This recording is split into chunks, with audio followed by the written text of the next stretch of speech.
এতদিন দেরি করছো, একদিন, 2 দিন, 3 দিন, 4 দিন অপেক্ষা করছি, আজকে 5 দিন আমি আসছি, তুমি আমার সঙ্গে চলো।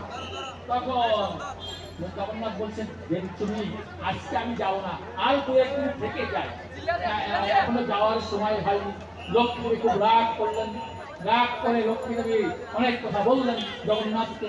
কিন্তু ওখানে ছিলেন ভোজগোপীরা, ভোজগোপীরা দের সঙ্গে লক্ষ্মী দেবী যারা পরিচারিকা ছিল, লক্ষ্মী দেবী যারা সঙ্গে এসেছিল, তারা তাদের মধ্যে অনেক ঝগড়া হয়, অনেক গন্ডগোল হয়, অনেক কথা কাটাকাটি হয়।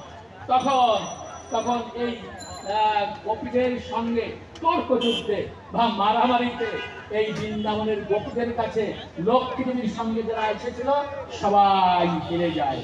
কারণ বৃন্দাবনের গোপীদের ভালোবাসা আর এই লক্ষ্মী দেবীর সঙ্গে যারা এসেছিল তাদের ভালোবাসা এক ছিল না।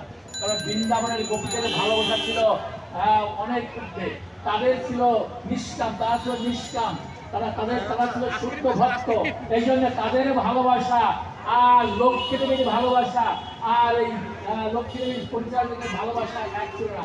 ভালোবাসার কাছে হেরে গিয়েছিল লক্ষ্মী দেবীর পরিচারিকারা, তার গোপীদের কাছে হেরে গিয়েছিল। কারণ বৃন্দাবনের গোপীরা হচ্ছে সব থেকে শুদ্ধ ভক্ত এবং শুদ্ধ ভক্ত, এবং তার থেকে শুদ্ধ ভক্ত হচ্ছে রাধারানী। রাধারানীর প্রেমের কাছে এই লক্ষ্মী দেবীর প্রেমটা অনেক নিহাত হয়ে গেছিল এবং রাধারানীর প্রেমটা সে সবাই। এই জন্যেই এই রাধারানীর কাছ থেকে গোপীদের কাছ থেকে কৃষ্ণকে নিতে পারেননি লক্ষ্মী দেবী। তখন লক্ষ্মী দেবী এবং তার সমস্ত পরিচারিকারা এত রাগ হয়, রাগ হয়ে বিফল মনোরথ হয়ে বাইরে চলে আসেন, মন্দির থেকে, গুন্ডিচা মন্দির থেকে বাইরে চলে আসেন। বাইরে এসে জগন্নাথের রথ দেখতে পায়, আর জগন্নাথের রথকে তখন সে ভাঙতে শুরু করে।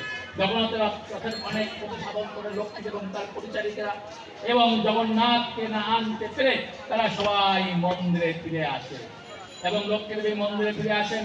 এবং লক্ষ্মী দেবী বলেন যে আমি জগন্নাথ, বলদেব, সুভদ্রা মহারানীকে আমি আর মন্দিরে ঢুকতে দেব না। এই বলে তিনি মন্দিরের দরজা সব গেটকে সব আটকে দিয়ে বুঝে থাকে। তারপরে সেখানে এই গোপীদের কাছে আরো কয়েকটা দিন অবস্থান করেন এই জগন্নাথ কৃষ্ণ, কয়েকটা দিন অবস্থান করেন। 5 দিন হয়ে গেল, 6 দিন, 7 দিন, 8 দিন।